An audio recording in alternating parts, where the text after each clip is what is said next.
दोस्तों काफी महत्वपूर्ण वीडियो होने वाली है उन सभी अभ्यर्थियों के लिए जो अभ्यर्थी बिहार विधान परिषद सचिवालय में जो है डाटा एंट्री ऑपरेटर के पद पर फॉर्म भरने वाले हैं या फिर भर चुके हैं। इस वीडियो में मैं आपको बिहार विधान परिषद सचिवालय की ओर से जो डाटा एंट्री ऑपरेटर के पद पर बहाली निकाली गई है उनकी तमाम जानकारी शेयर करने वाला हूं। जैसे कि इस भर्ती में अगर आपकी सिलेक्शन हो जाती है तो आपको वहां काम क्या सब करना पड़ता है, यानी वर्कलोड क्या होता है, वर्क प्रोफाइल क्या होता है और इसके बदले आपको मंथली सैलरी कितनी मिलेगी, एग्जैक्ट सैलरी मैं आपको बताऊंगा। साथ ही साथ अगर आप फॉर्म भरे हैं तो फॉर्म भरने के बाद इनका चयन प्रक्रिया क्या होती है, यानी सिलेक्शन प्रोसेस में आपको बताने वाला हूं। एग्जाम पैटर्न क्या होगा, इनका सिलेबस क्या होगा, एग्जाम कैसे और किस प्रकार लिया जाता है। जैसा कि आप सभी को पता होगा कि इसमें एक पहले प्रारंभिक एग्जाम होता है यानी प्रीलिम्स एग्जाम कहते हैं। इसमें कोई भी मेंस एग्जाम नहीं होता फ्रेंड्स, इस बात को आपको ध्यान में रखना होगा। केवल एक प्री एग्जाम होता है जिसमें कि आपको 100 क्वेश्चन पूछा जाता है और किस किस सब्जेक्ट से कितने क्वेश्चन आएंगे, एग्जाम क्वेश्चन का लेवल क्या होता है, वो सारी जानकारी मैं आपको अभी देने वाला हूं। इसलिए इस वीडियो को अंत तक जरूर देखिएगा। काफी सारे स्टूडेंट के मन में ये अवधारणाएं है, ये डाउट है भाई बिहार विधान परिषद में ना सेटिंग से जॉब हो जाती है। तो फ्रेंड्स ऐसा कुछ होता है या फिर नहीं, वो भी मैं आपके साथ इन पर चर्चा करूंगा, तो इस वीडियो को अंत तक जरूर देखिएगा। दोस्तों फॉन्ट क्या होता है, जो टाइपिंग होगा उनका फॉन्ट क्या होता है, अगर टाइपिंग में जो है कुछ मिस्टेक होती है तो उन्हें हमें सुधार कैसे करना होगा, प्रैक्टिस कैसे करेंगे, एमएस ऑफिस वर्ड का जो एग्जाम होगा वो कैसे होगा, किस प्रकार होगा, सारी जानकारी एवरीथिंग मैं आपको यहाँ शेयर करने वाला हूँ। तो वीडियो थोड़ी लंबी होगी, अंत तक जरूर वॉच कीजिएगा फ्रेंड्स। तो जैसा कि आप देख पा रहे होंगे मैं अभी बिहार विधान परिषद सचिवालय के ऑफिशियल वेबसाइट पर विजिट कर चुका हूँ और यहाँ देखिए फ्रेंड्स अभी लिंक जो है एक्टिव है 02/2024 एवं 03/2024 आवेदन हेतु, यानी इस पर आप जैसे ही क्लिक करेंगे तो आपके सामने जो नया पेज ओपन होगा देख सकते हैं आप किस एडवर्टाइजमेंट के तहत जो है फॉर्म भरना चाहते हैं वो यहाँ मेंशन किया गया है। जैसा कि यहाँ बताया भी जा रहा है आप लोगों का 02/2024 में जो है सहायक प्रशाखा पदाधिकारी डाटा एंट्री ऑपरेटर एवं आशुलिपि का पोस्ट है एवं विज्ञापन संख्या 03/2024 में जो है कार्यालय परिचारी में रात्रि प्रहरी दरवान एवं सफाई कर्मी का पोस्ट यहाँ मेंशन किया गया है। तो जिस भी एडवर्टाइजमेंट में आप फॉर्म भरना चाहते हैं उन पर जो आप क्लिक करके आगे की प्रक्रिया कर सकते हैं या फिर किसी साइबर कैफे में जा करके आप जो है यहाँ फॉर्म भर सकते हैं। अगर कोई दिक्कत होती है तो मैं अभी आपको इंक्वायरी के लिए जो नंबर दूंगा उस पर आप बात कर सकते हैं। और इंक्वायरी से याद आया फ्रेंड्स, अगर आप इनकी तैयारी करना चाहते हैं, प्रॉपर रूप से तैयारी करना चाहते हैं तो आप सभी के लिए यहाँ जो है बैच लॉन्च हो चुका है, टारगेट बैच 2.0, जिसमें संपूर्ण तैयारी होगी, थ्योरी प्लस प्रैक्टिस सेट भी आपको मिलेगा। बैच जो है फ्रेंड्स स्टार्ट है। बैच का जो लाइव क्लास का समय है वो 5 से 8 PM है। देख सकते हैं अगर आप लाइव क्लास अटेम्प्ट नहीं कर पाते हैं तो आपको रिकॉर्डेड क्लास भी दिया जाएगा। वही same to same live class होती है जो कि रिकॉर्डेड फॉर्म में अवेलेबल हो जाती है। चैप्टर वाइज आपको थ्योरी प्लस MCQ करवाई जाएगी, प्रीवियस क्वेश्चन, उसके बाद important notes, practice set, quiz, सारे सब्जेक्ट का आपको केवल 349 रुपये मिलने वाली है। और इससे पहले जो हमारी बैच थी उनकी कीमत 351 थी। लगभग 90% वो बैच समाप्त हो चुकी है, केवल प्रैक्टिस सेट करना बाकी है।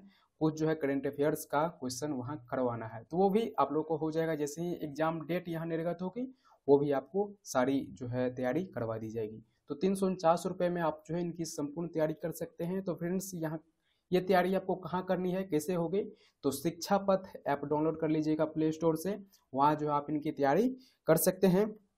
और यहाँ देखिए मैं आपको एक नंबर दे रहा हूँ, इस नंबर पर जो आप कांटेक्ट कर सकते हैं। और यहाँ एक लाइन देखिएगा फ्रेंड्स, सिलेक्शन दिलाए हैं और सिलेक्शन दिलाएंगे, ऐसा इसलिए यहाँ लिखा गया है कि इससे पहले की बैच समाप्त हो चुकी है और 2019 में भी भर्ती निकाली गई थी फ्रेंड्स, उनमें भी हम लोग जो काफ़ी आप लोग के साथ थे और हमेशा रहेंगे भी।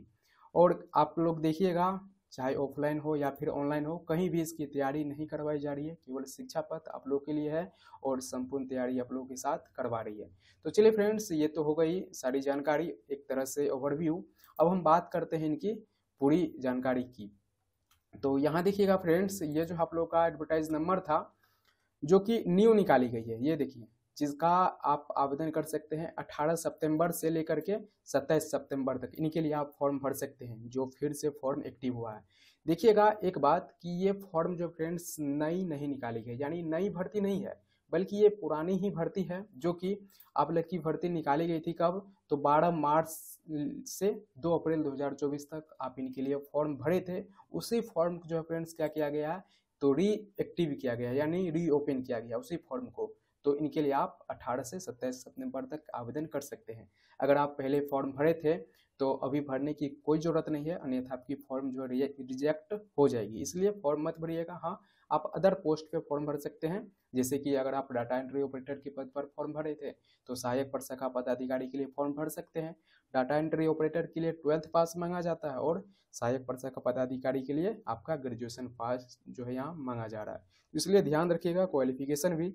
तो यहाँ देखिए 12 मार्च से 2 अप्रैल तक इनके लिए आवेदन चला था, उन्हीं का फॉर्म जो है यहाँ रीओपन हुआ है। तो ये मिथ आप क्लियर कीजिएगा, नई भर्ती नहीं निकालेगी फ्रेंड्स, ये पुरानी ही भर्ती है, इनका फॉर्म जो है रीओपन हुआ है। आप लोग को एक मौका मिला है जो भी अभ्यर्थी आवेदन नहीं किए थे।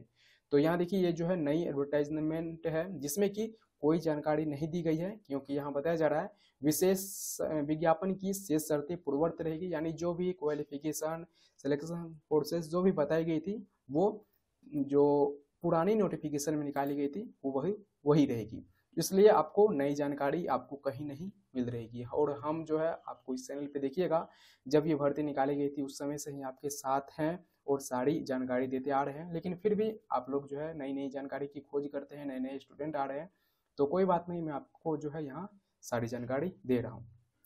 तो मैंने आवेदन का डेट बता दिया फ्रेंड्स, 18 सितंबर से 27 सितंबर तक आप इनके लिए आवेदन कर सकते हैं। बाकी यहाँ जो है पोस्ट दिया गया है, किस पोस्ट के लिए किस कैटेगरी में कितनी सीट है टोटल यहाँ देख सकते हैं, जैसे कि एएसओ के लिए 19 सीट है, डाटा एंट्री ऑपरेटर के लिए 5 सीट है।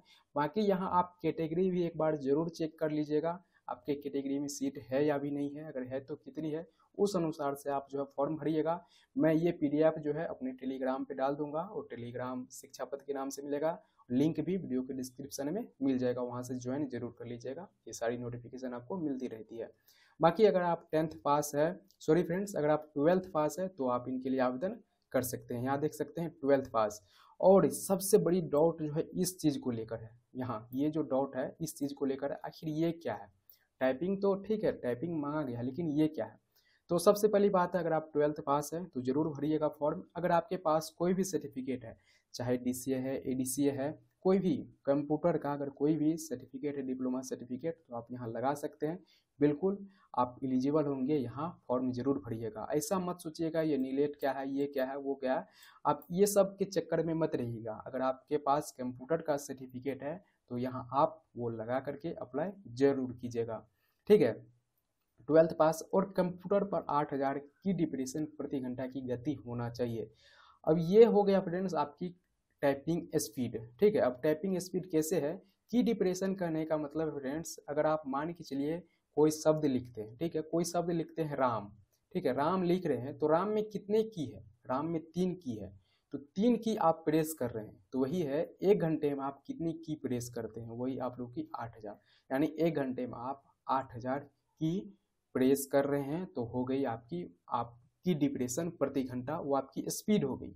तो यही बताया जा रहा है कि आप 1 घंटे में 8000, तो 8000 की डिप्रेशन कौन अभ्यर्थी कर सकते हैं जिसकी स्पीड अच्छी होगी, लगभग 35 से 40 अगर आपकी स्पीड हो जाती है तो यहाँ आप 8000 की डिप्रेशन कर सकते हैं आराम से इजीली। वैसे 30 भी 25 भी कोई बड़ी बात नहीं है, कर सकते हैं अभ्यर्थी, बस अगर आप प्रैक्टिस में रहते हैं तो ही कर पाएंगे, प्रैक्टिस में नहीं रहते हैं तो नहीं कर पाएंगे, इसलिए प्रैक्टिस जरूर कीजिएगा। हमेशा ध्यान रखिएगा आपकी स्पीड जो है 30+ होना चाहिए, तो ही आप एग्जाम में अच्छा स्कोर कर पाइएगा, ठीक है। बाकी ये क्वालिफिकेशन होगी। अब सैलरी की हम बात यहाँ कर ही लेते हैं, तो देखिए 25,500 से 81,100 सैलरी बताई जा रही है। तो आपकी फ्रेंड्स पता है सैलरी कितनी मिलेगी इसमें, तो सैलरी आपको 30,000 मिलेगी, ठीक है, 30,000 सैलरी आपको यहाँ दी जाएगी डाटा एंट्री ऑपरेटर के पोस्ट पे। बाकी सारा जो भी जॉब होता है परमानेंट के तहत वो अन्य भत्ते सारी आपको मिलने वाली है, और 30,000 के आसपास आपको सैलरी मिलेगी, मंथली सैलरी आपको मिलेगी, लेवल 4 की यहाँ सैलरी रहने वाली है, इसलिए 30,000 की सैलरी है। बाकी एक बात मैं आपको कहना चाहता हूँ, बिहार विधान परिषद सचिवालय की जॉब है, इसे कम मत समझिएगा, बाबू भैया वाली जॉब है, पता ही होगा वहाँ बड़े बड़े नेता लोग, वीआईपी लोग सब आते जाते रहते हैं, तो जॉब बहुत अच्छी है फ्रेंड्स, ये सब मत सोचिएगा कि ये है वो है सैलरी कम है, बहुत अच्छी जॉब है फ्रेंड्स, बहुत अच्छी जॉब है बिहार विधान परिषद में, ठीक है। तो 30,000 सैलरी मिलेगी, बाकी सारी आपको भत्ते सब दी जाएगी। अब बात कर लेते हैं आरक्षण की। तो आरक्षण का लाभ लेने के लिए अगर आप आरक्षण वाली कैटेगरी से आते हैं तो सारा सर्टिफिकेट सब बना लीजिएगा, जैसे कि जाति प्रमाण पत्र, मूल निवास प्रमाण पत्र, तो ये सारा बना लीजिएगा। देख सकते हैं सारा कुछ यहाँ दिया गया, यानी फॉर्म भरने के लिए जो भी कागज की जरूरत होती है वो सारा आपके पास रहना चाहिए, और यही सारी कागज जो आपको डॉक्यूमेंट्स वेरिफिकेशन समय भी लगने वाली है। इसलिए अगर आपके पास समय है या फिर हाल ही फिलहाल में अगर आप सारे सर्टिफिकेट बनाए हैं तो वो सारी लगाइएगा, ज़्यादा पुराना सर्टिफिकेट मत लगाइएगा, यानी 1 साल से पहले का सर्टिफिकेट कोई भी मत लगाइएगा। उम्र सीमा की बात की गई है, अगर आपकी एज जो है 1 जनवरी 2024 को न्यूनतम 21 वर्ष हो चुकी है तो आप इनके लिए आवेदन कर सकते हैं। सॉरी फ्रेंड्स, ये जो सहायक प्रशाखा पदाधिकारी के लिए है, डाटा एंट्री ऑपरेटर के लिए 18 वर्ष है। ठीक है, हम क्योंकि इस वीडियो में बात कर रहे हैं केवल डाटा एंट्री ऑपरेटर का, तो इसलिए अगर आप 18 वर्ष हो चुके हैं मिनिमम 1 जनवरी 2024 को तो आप एलिजिबल है, अप्लाई कर सकते हैं। बाकी यहाँ अधिकतम एज बताई गई है, जैसे कि जनरल पुरुष के लिए 37 वर्ष, और यहाँ जो है पिछड़ा वर्ग एवं अत्यंत पिछड़ा वर्ग पुरुष एवं महिला दोनों के लिए 40 वर्ष, साथ ही साथ जनरल में जो भी महिला आती है उनके लिए भी 40 वर्ष यहाँ एज रखी गई है, और SC ST पुरुष एवं महिला दोनों के लिए 42 वर्ष एज रखी गई है, और आपकी एज 1 जनवरी 2024 से काउंट किया जाएगा। और एज जो है ना फ्रेंड्स, आपके मैट्रिक का जो भी सर्टिफिकेट है उन्हीं के आधार पर लिया जाएगा। आधार कार्ड का डेट आप मत काउंट कीजिएगा, वैसे तो आधार कार्ड हो या फिर मैट्रिक का सर्टिफिकेट हो लगभग सेम ही होता है, लेकिन आप ध्यान रखिएगा मैट्रिक के सर्टिफिकेट के अनुसार आपकी जो है एज काउंट किया जाएगा। अब बात आती है परीक्षा की पद्धति की। ठीक है, तो परीक्षा की पद्धति जो देख सकते हैं, इन सभी पोस्ट के लिए जो है सीधी भर्ती हेतु निम्न चरणों में जांच परीक्षा ली जाएगी। तो सहायक प्रशाखा पदाधिकारी के बारे में सबसे पहले बताया गया है, लेकिन हम बात करते हैं डाटा एंट्री ऑपरेटर के बारे में। देख सकते हैं डाटा एंट्री ऑपरेटर के बारे में हम बात कर लेते हैं। तो इनके लिए 2 चरणों में जांच परीक्षा ली जाएगी। क्या बताया जा रहा है कि फ्रेंड्स 2 चरणों में प्रारंभिक परीक्षा होगा, जो कि OMR उत्तर पुस्तक आधारित बहुविकल्पीय वस्तुनिष्ठ परीक्षा होगी। यहाँ बताया जा रहा है कि प्रारंभिक यानी प्री जो एग्जाम होगा वो OMR बेस्ड होगा, लेकिन यहाँ ये तो पुरानी नोटिफिकेशन है फ्रेंड्स। एक बात आपको ध्यान रखना है, ये जो फिर नया आप लोग का फॉर्म री ओपन हुआ है, अब जो एग्जाम होगा वो जो है ऑनलाइन में होगा, यानी CBT एग्जाम होगा, ना कि OMR एग्जाम होगा। CBT एग्जाम होगा, ऑनलाइन आपकी एग्जाम ली जाएगी, तो इसलिए आप इस बातों को इग्नोर कीजिएगा, ये जो पुरानी नोटिफिकेशन में बात की गई है, क्योंकि आपकी एग्जाम ऑनलाइन ली जाएगी। हिंदी एवं अंग्रेजी टंकन कंप्यूटर आधारित जांच परीक्षा तथा MS office word processing computer आधारित जांच परीक्षा ली जाएगी। तो हिंदी एवं अंग्रेजी की टाइपिंग ली जाएगी जो कि कंप्यूटर पर ही होगा, और MS ऑफिस वर्ड प्रोसेसिंग जांच परीक्षा ली जाएगी, ये भी कंप्यूटर पर होगा। और बताया जाए कि सर्वप्रथम OMR उत्तर पुस्तिका आधारित वस्तुनिष्ठ एवं बहुविकल्पीय प्रारंभिक परीक्षा ली जाएगी, जिसमें सफल अभ्यर्थियों को हिंदी एवं अंग्रेजी टंकन की कंप्यूटर आधारित जांच परीक्षा तथा MS ऑफिस वर्ड प्रोसेसिंग जांच परीक्षा ली जाएगी। तो देखिए फ्रेंड्स, सबसे पहले अगर आप फॉर्म भरे हैं तो आप लोग की एग्जाम डेट निकाली जाएगी कि हाँ इस डेट में आप लोग की एग्जाम होगी, और एग्जाम से लगभग 7 से 10 रोज पहले आप लोग की एडमिट कार्ड जारी कर दिया जाएगा। एग्जाम जो होगा वो जो है केवल 1 चरण में होगा, 1 दिन होगा, जो कि प्रारंभिक एग्जाम होगा। प्रारंभिक एग्जाम में अगर आप सफल हो जाते हैं, इनका रिजल्ट आता है 1 महीने लगभग आसपास आप लोगों का रिजल्ट आ जाएगा। रिजल्ट आने के बाद फिर कुछ समय आपको लगभग 1 से 1.5 मंथ दिया जाएगा। उसके बाद जो आप लोगों की टाइपिंग ली जाएगी, टाइपिंग के दिन ही आप लोग की MS ऑफिस वर्ड प्रोसेसिंग जांच परीक्षा ली जाएगी। ऐसा मत समझिएगा कि एक रोज टाइपिंग होगा फिर दूसरे रोज जो है MS ऑफिस की परीक्षा ली जाएगी, नहीं। टाइपिंग के दिन ही आप लोग की MS ऑफिस वर्ड प्रोसेसिंग जांच परीक्षा ली जाएगी, और इसके बीच लगभग 10 से 15 मिनट आपको समय दिया जाएगा। टाइपिंग होने के बाद 10 से 15 मिनट आपको समय मिलेगा, उसके बाद MS ऑफिस वर्ड प्रोसेसिंग जांच परीक्षा ली जाएगी। अब जो है फ्रेंड्स टाइपिंग का फॉन्ट क्या होगा, तो देखिए फ्रेंड्स टाइपिंग का फॉन्ट जो है वो कुर्ती देव होगा। ठीक है, कुर्ती देव, ध्यान रखिएगा आप लोग की टाइपिंग का फॉन्ट रहने वाला है। 50 अंकों का हिंदी में टाइपिंग होगा और 50 अंकों का इंग्लिश में टाइपिंग होने वाला है। 30 शब्द प्रति मिनट, जी हाँ, इंग्लिश में भी 30 शब्द और हिंदी में भी 30 शब्द आपकी प्रति मिनट स्पीड रहना चाहिए। 30, ध्यान रखिएगा 30 शब्द, मैंने आपको बताया था ना, कम से कम आप 30 प्लस का स्पीड अभी से बना के रखिए, तो यहाँ आप एग्जाम में 30 कर पाइएगा। हिंदी और इंग्लिश दोनों, काफ़ी सारे स्टूडेंट को अगर इंग्लिश का टाइपिंग आती है, हिंदी का नहीं आती है, तो प्रैक्टिस कीजिए, अभी भी आपके पास समय है, दोनों का स्पीड 30 प्लस बना के रखिए। ठीक है फ्रेंड्स, बाकी यहाँ 10-10 मिनट का आप लोग की यहाँ जो है टाइपिंग ली जाएगी। 10-10 मिनट का आपकी टाइपिंग होगी, ज़्यादा देर की नहीं होगी, और 1.5% छूट जो है अनुमानी होगी, यानी 1.5% आपकी जो अगर आप एरर करते हैं तो वो जो है माफ कर दी जाएगी। डाटा एंट्री ऑपरेटर के पदों पर सीधी भर्ती हेतु 50 अंकों की हिंदी में तथा 50 अंकों की जो है अंग्रेजी में, यहाँ कुल 100 अंकों की 1 घंटे की MS ऑफिस वर्ड प्रोसेसिंग जांच परीक्षा ली जाएगी। देखें आप, 50 हिंदी और 50 अंग्रेजी में MS ऑफिस में टोटल 100 अंकों की 1 घंटे की एग्जाम ली जाएगी। अब बात आती है MS ऑफिस में किस तरह से एग्जाम होता है, क्या क्वेश्चन आता है, आखिर एग्जाम कैसे होता है। तो देखिए, आपको जो है आपके सामने जैसे कि कंप्यूटर रहने वाला है, उसके बाद आपको जो है वहाँ कुछ शॉर्टकट की से क्वेश्चन आएंगे, ठीक है। उसके बाद कुछ MS ऑफिस में जो भी MS ऑफिस से रिलेटेड वर्क होता है, जैसे टेबल बनाने आपको दे दिया जाता है, या MS ऑफिस अगर आप चलाए हुए हैं तो आपको सारी जानकारी पता हो ही कि सारी जानकारी आपको पता होगी, तो वही सेम टू सेम आपके एग्जाम में पूछ लिया जाता है। तो इसलिए घबराने की कोई बात नहीं है। अगर आप MS ऑफिस वर्ड चलाए हुए हैं तो घबराने की कोई बात नहीं है, वही आपको पूछा जाएगा। हाँ, शॉर्टकट की को कुछ याद कर लीजिएगा, क्योंकि शॉर्टकट की आप हमेशा ध्यान में नहीं रखते हैं और ना ही अधिकतर आप यूज करते हैं, इसलिए शॉर्टकट की जितना हो सके आप याद कर लीजिएगा। MS ऑफिस वर्ड से रिलेटेड जितना भी की होते हैं शॉर्टकट की, उसे जरूर याद रखिएगा, नहीं तो फिर ज़्यादा समय लग जाएगी, क्योंकि 1 घंटे का ही आपको समय मिलेगा। और प्रैक्टिस में रहिएगा फ्रेंड्स, टाइपिंग का भी प्रैक्टिस कीजिए और MS ऑफिस वर्ड प्रोसेसिंग का भी प्रैक्टिस कीजिए। अगर प्रैक्टिस में नहीं रहिएगा तो वहाँ जो आपको जो भी वर्क दिया जाएगा उसमें ज़्यादा समय लग जाएगा और समय आपके पास 1 घंटा ही रहेगा, इसलिए प्रैक्टिस में रहिएगा।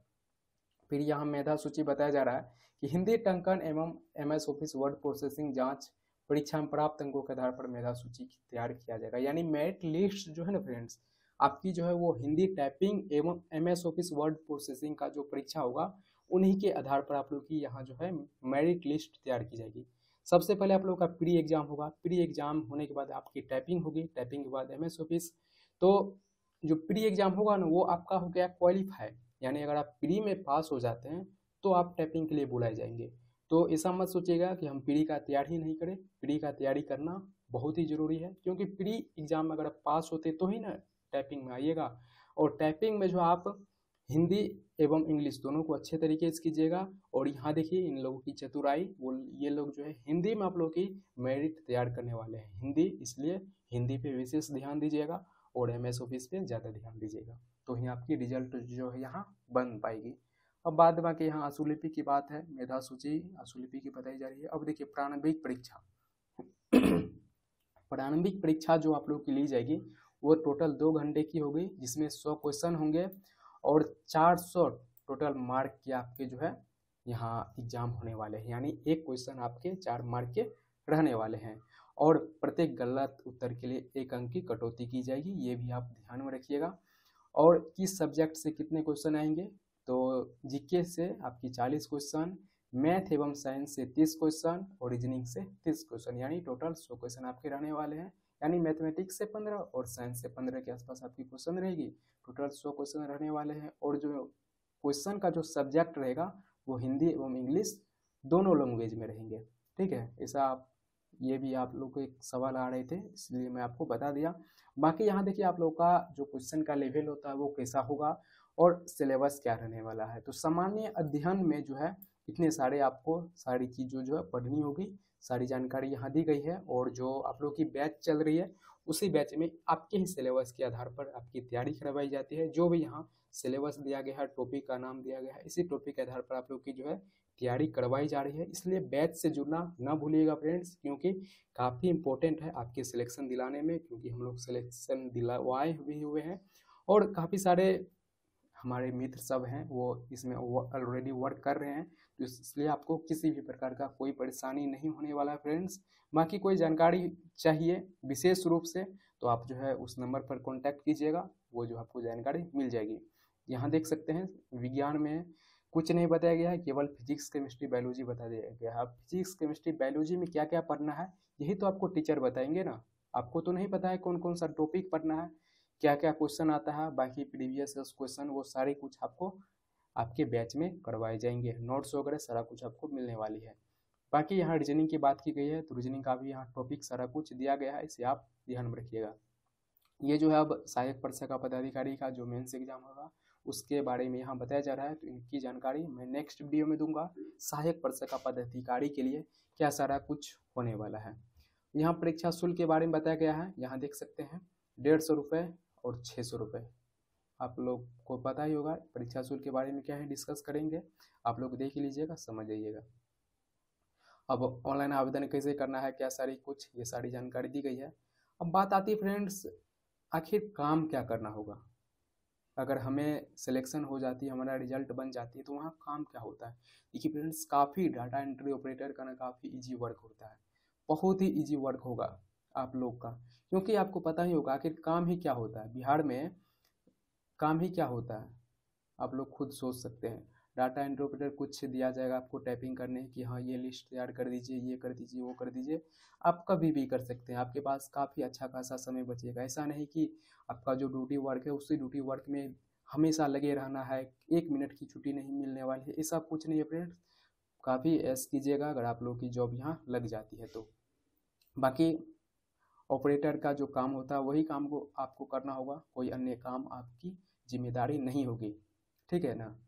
तो उम्मीद है आप लोग सारा कुछ समझ गए होंगे। और एक जानकारी जो एक मिथ बनी हुई है इसमें, जो सेटिंग से जॉब हो जाता है, तो देखिए फ्रेंड्स, इस बात को हम भी मानते हैं कि सेटिंग से जॉब होता है और बिहार में होता है, ये हम ऑन कैमरा बोल रहे हैं, कोई डरने की बात नहीं है। लेकिन बात यह है कि फ्रेंड्स, मान के चलिए अगर 50 सीट पे जॉब निकाली जाती है, तो ऐसा नहीं कि 50 का 50 सीट जो है वो इसी में चले जाता है, बिल्कुल नहीं।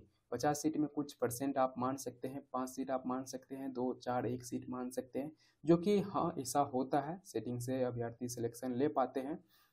लेकिन ऐसा आप मत सोचिए, आप केवल अपनी सीट पे ध्यान दीजिए कि हमें 1 सीट की ज़रूरत है और वो मैं लेके रहूँगा, आप ऐसा मान के चलिए, ठीक है फ्रेंड्स। 5, 4, 2, 1 इधर उधर हो जाता है, उन पर जो आपको ध्यान नहीं देना है, यही सच्चाई फ्रेंड्स जो कि मैं आपको बताया। ऐसा नहीं कि नहीं होता है ये कह के मैं निकल जाऊँ, बच के निकल जाऊँ, ऐसा बात नहीं फ्रेंड्स। जो सच्चाई है मैं आपके साथ रख रहा हूँ। बाकी और भी कोई डाउट है, कोई क्वेश्चन है, आप हमें नीचे कमेंट बॉक्स में अपना क्वेरीज पूछ सकते हैं। और जो भी स्टूडेंट इस वीडियो को अंत तक जरूर देख लिए होंगे, उन्हें जो है सारी जानकारी मिल चुकी होगी। तो चलिए फ्रेंड्स, इस वीडियो में बस इतना ही। हालांकि वीडियो काफ़ी लंबी हो चुकी है, देख सकते हैं फ्रेंड्स, लगभग 22 मिनट की वीडियो हो चुकी है। तो चलिए इस वीडियो में बस इतना ही, मिलते हैं अगली वीडियो में न्यू अपडेट के साथ। जहाँ भी हो अपना ख्याल रखिएगा।